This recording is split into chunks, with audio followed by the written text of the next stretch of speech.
As India gears up for the biggest democratic process in 2024, the Election Commission of India announced the election schedule with 5 Lok Sabha constituencies in 5 phases in Jammu and Kashmir. Unlike the 2019 Lok Sabha polls, where there were 6 constituencies including Ladakh. In the previous elections, there was a tough competition between the NDA and the Jammu and Kashmir National Conference. Meanwhile, the Election Commission ruled out simultaneous assembly and parliament elections in Jammu and Kashmir due to, of course, security concerns and the ongoing delimitation exercise. Chief Election Commissioner Rajiv Kumar suggested that an assembly election could follow soon after the Lok Sabha polls, maybe in September. But the question now is who will win in Jammu and Kashmir in the Lok Sabha polls. We'll talk about this with our guest. Joining us on the show is Vishwas Prasad, BJP spokesperson. Amrit Gil, Congress spokesperson, also joins us on the program. R.S. Chib, General Secretary of the DAPP. With us on the program as well, Mr. S.P. Vaid, former DGP, is joining us on the show as well. Kuldeep Pandit, political analyst, Kashmiri Pandit, with us on the program as well. VK Singh Sonu, PDP spokesperson, joins us on the program as well. Last but not the least, Dr. Nirmal Singh, former Deputy Chief Minister of Jammu and Kashmir, and our first guest for this debate as well. Dr. Singh, appreciate you taking out the time, sir. Well, the Lok Sabha schedule has been announced today. Jammu and Kashmir is also going to be witnessing and taking benefit of this democratic unfolding. How do you think the political situation is poised at this point in time in Jammu and Kashmir? A number of parties have, thrown in their candidature for ruling Jammu and Kashmir. But what do you think is going to be the difference this time around?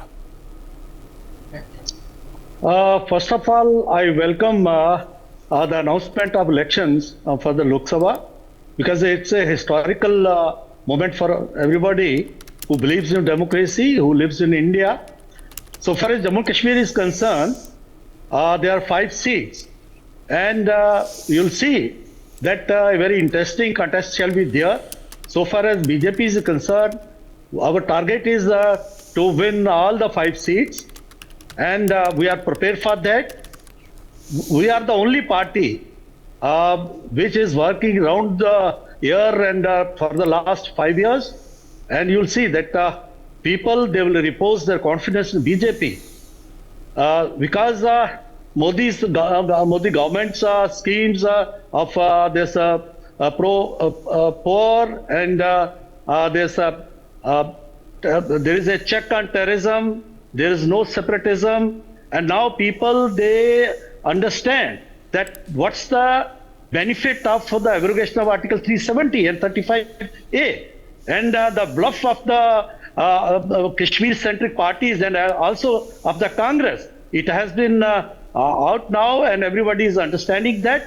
So you'll see that there's a Jammu Kashmir will give a very interesting and very, you can say,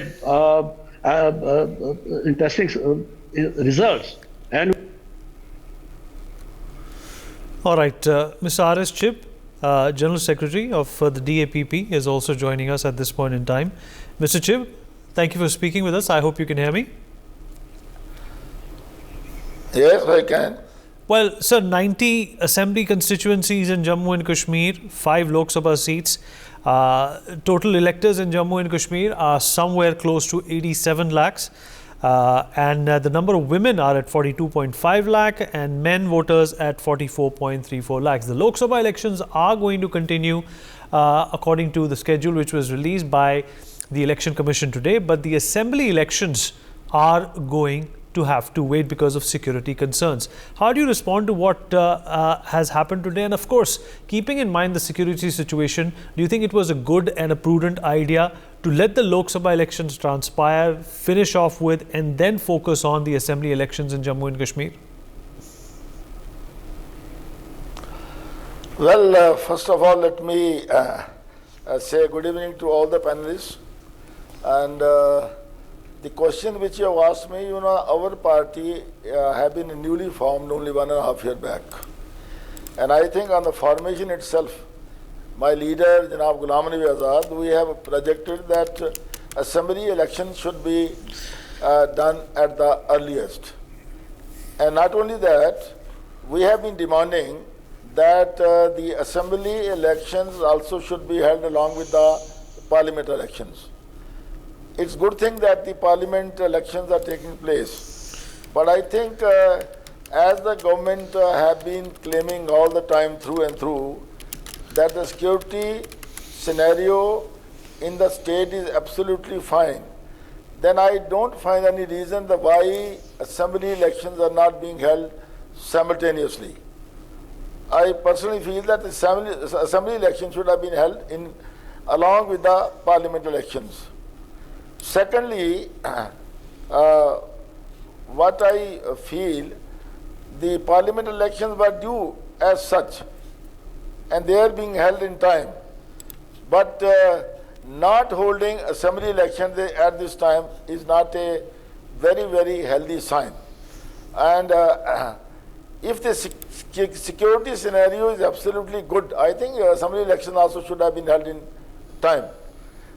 Secondly, as it has been claimed by Dr. Nirmal Singh, I heard him, all the party have right to claim that they will be doing good in the elections and they will win all the seats and all that. But I personally feel, let us see what happens in the parliament elections. I think all the parties are preparing it for the last few years and all that, and demanding elections. And let us see what happens when the elections are held. But I am sure my party, because Janab Ghulam Nabi Azad, when he was the Chief Minister of the state, he is a performer and he has performed very well.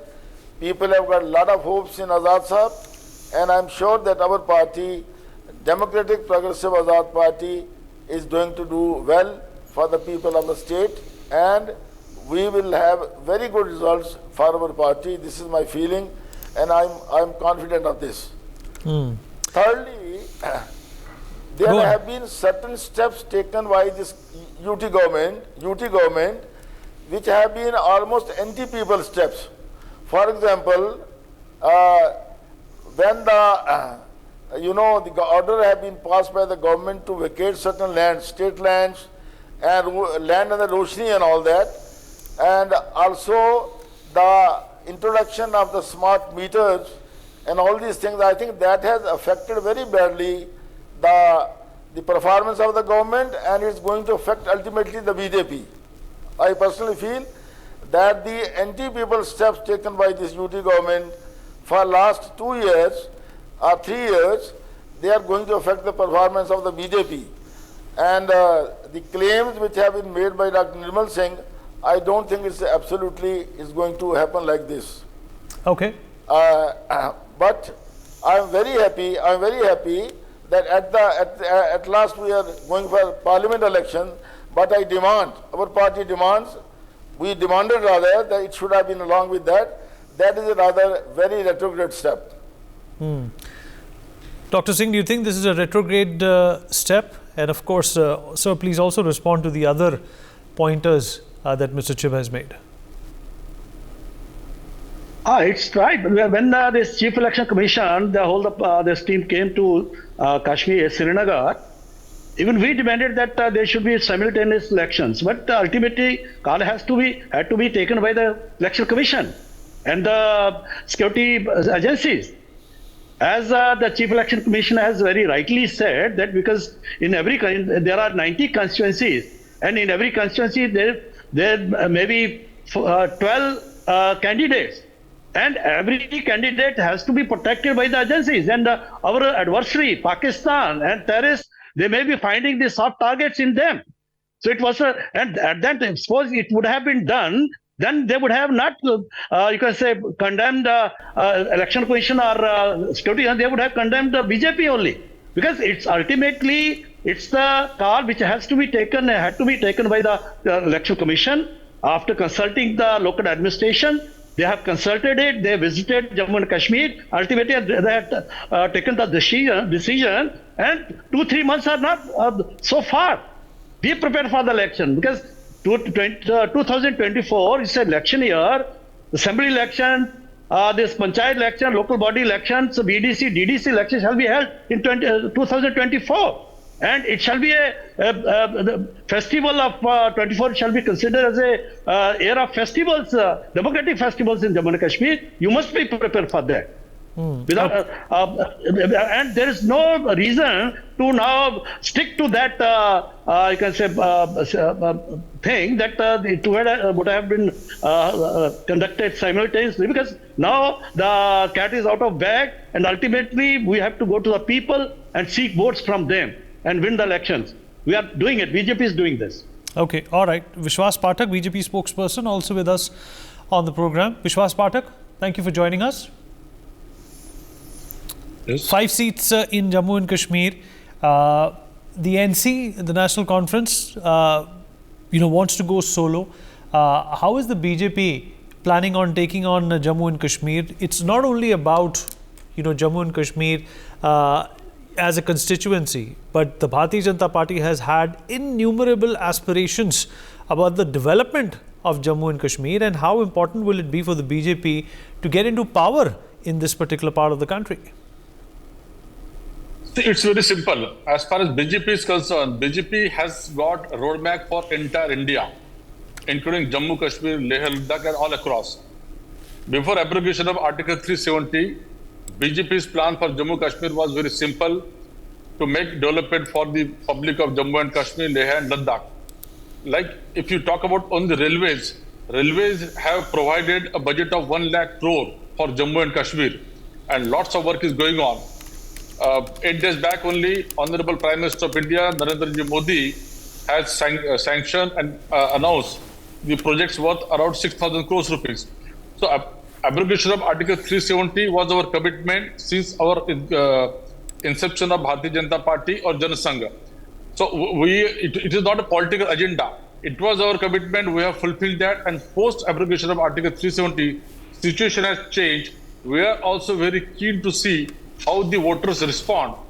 As far as BJP is concerned, voters are going to support BJP for its developmental activities and politics of development. So we have any doubt whatsoever that BJP is going to win in Jammu, Leh, Ladakh, and Kashmir also.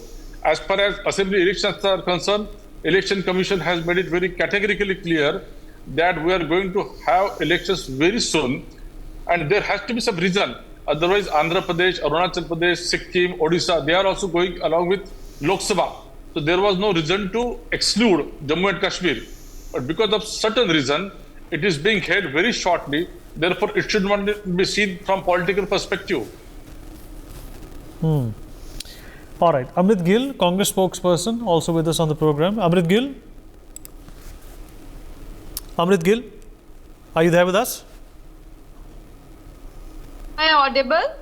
Yes. Thank you, Amrit, for joining us. Well, there were talks between the NC and the Congress for seat sharing in Jammu and Kashmir. Not sure if they have fallen through, but what is your party's strategy and, overview of, the election dates that have come out today and the assembly dates which have not? Yeah, people of Jammu and Kashmir were waiting from last time they voted in 2014. And BJP, by imposing governor rule, they have denied the people of Jammu and Kashmir their rights of voting. They have not got the opportunity to vote. Now also people were waiting. I don't know why assembly elections were supposed to be after. They would have conducted any time before the Lok Sabha also. As Dr. Nirmal Singh was saying, due to some security, then Election Commission was free. They would have conducted 6 months before the Lok Sabha also. Na? So the question mark, the people I had interacted with the people of Jammu and Kashmir. They are ready to teach a lesson to BJP, what they did with the people of Jammu and Kashmir, how they treated them, how their rights had been withdrawn, how the democratic system had been destroyed. They have taken their rights, and that is why they are scared of not conducting the assembly election. Otherwise, they would have done it before also. But they haven't said, Amrit, they haven't said they're not going to conduct it. It's just that the security arrangement is such, that they do not want to take any chances, and it's going to happen in September. The point is, they would have done it before also, na? but now they want to do it afterwards. That's their choice. Maybe well, according to a legal technicality, Amrit, they couldn't have done it before December 2023. Say anything if they don't want to do. They have many reasons to that due to some technicality or any reason they can give, because they are in power and they have all the rights, and whatever they will say, that will be treated as their word. But people of Jammu and Kashmir had suffered, and our Home Minister had said when normalcy will come to Jammu and Kashmir, their statehood will be given and soon elections will be conducted, but they have not honored their word. There is normalcy. Normal situations are 1.5 crore tourists are visiting to Jammu and Kashmir, but still they've considered that elections will be held, assembly elections after the Lok Sabha. They might have some solid reasons to that. But as far Congress is concerned, where our talks are going on, let's see. But we will come up with Let me get in Sushil Pandit, political analyst and Kashmiri Pandit, into this conversation as well. Sushil, thank you for joining us. How do you see this permutation and combination, and what do you think of the delayed assembly elections? Is that something to frown upon, or do you think that the security arrangement and the fact that the government does not want to take any chances with the security apparatus in Jammu and Kashmir has been a very important factor in deciding these dates? Yes, I would like to go with your view. Let's not forget, despite all talks of normalcy and millions of tourists visiting Kashmir, Jammu and Kashmir is still under Armed Forces Special Powers Act, AFSPA. That happens when an area is disturbed. If it has not been removed, it means that the conditions on ground in Jammu and Kashmir continue to be disturbed, number one. Number two, it's not only under AFSPA. There are 65 battalions of Rashtriya Rifles across the state looking after the security and fighting insurgency and terror. So Jammu and Kashmir cannot be equated with any other state or union territory. Elections here need special arrangements. Number three, I was listening to the panelists who are talking about development, talking about investments, talking about change. It is all good. Indeed, there is on ground a great deal of infrastructure that is getting built, investments that are coming. But let me remind them, as well as your esteemed viewers, that conditions in Jammu and Kashmir deteriorated not for seeking development. It was not an agitation to seek jobs. People were not being killed, and a genocide of Hindus committed in the valley was not for the sake of alleviating poverty or creating educational or career opportunities. It was a completely different challenge. There was a jihad unleashed on us, and Kashmir was sought to be broken out of Indian Union. Have those conditions disappeared? I'm afraid not, because AFSPA continues and 65 battalions of Rashtriya Rifles remain deployed. We are still in a high state of high alert. In one single day, last December, a deputy superintendent of police, a major and a captain were shot dead in an encounter. A month before that, 5 Jawans were shot dead in an encounter. And in January, when I was visiting the LOC areas, I was told not to visit Baflias because there was an encounter going on for more than 3 weeks. So Jammu and Kashmir remains disturbed. Let all the big talk and claims of normalcy be tested on the premise of this ground situation. Understood. Targeted killings are still on. Let's get a response from Mr. SP Vaid, former DGP, on this as well. Mr. Vaid, thank you for joining us, sir. How do you respond to the important highlights that have been articulated by Mr. Sushil Pandit. You know, we are talking about elections here, but the fact of the matter is that there is still volatility that needs to be kept in mind by political parties as well before they in fact get into this blame game. Good evening, Vinitji. Sushil Pandit is quite right. You saw how had encounters in Rajouri Punch. We had a massive setback in Anantnag, targeted killings only a year back. So Kashmir, holding elections in Kashmir is always a challenge. It's not an easy job, and that's why the Chief Election Commissioner had visited Jammu Kashmir before making the announcement. Only 3 days back he was here, spoke to almost all Deputy Commissioners and SSPs and all security top brass here. I think he had a fair assessment of the situation, and maybe there are many factors including security and requirement of security forces. You know, holding assembly elections adds additional burden.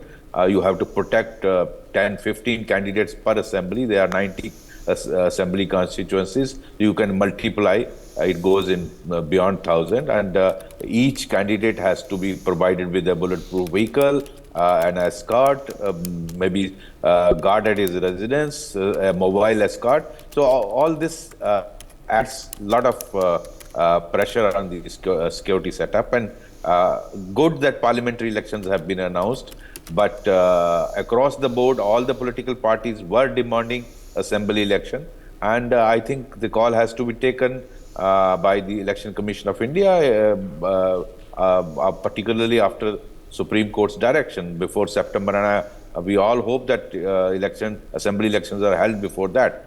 But this election will be very keenly fought because of various new factors. You saw how there was a massive enthusiasm in the 2 rallies which Prime Minister held in Jammu and Srinagar. People had thronged his rallies, lining up since 4 in the morning. And security improvement, no one can deny. There's a lot of improvement. If you see various parameters, that improvement obviously would be liked by people of Jammu and Kashmir, because nothing is better than ensuring somebody's security and protection to life and property, and the development push of the government. So BJP will be cashing on Mr. Modi's popularity. You have new factor this time. Mr. Ghulam Nabi Azad, who is a very popular leader, was a chief minister here. I was monitoring his rallies. He has been drawing a lot of crowds in particularly Chenab Valley, and even in some areas of Kashmir and other Jammu region. You have a new factor of now abrogation of Article 370, and this time Hurriyat, which used to block a campaign aggressively against voting and polling. I think that factor would be under much control, and that negativity will not be there. So Mr. Altaf Bukhari is a new entrant in this. I think National Conference has a lot of vote bank in Kashmir Valley. So all these new factors will add a new twist. Sir. Right, sir. We've run out of time, sir. For more such videos, subscribe to the NewsX YouTube channel, hit the bell icon.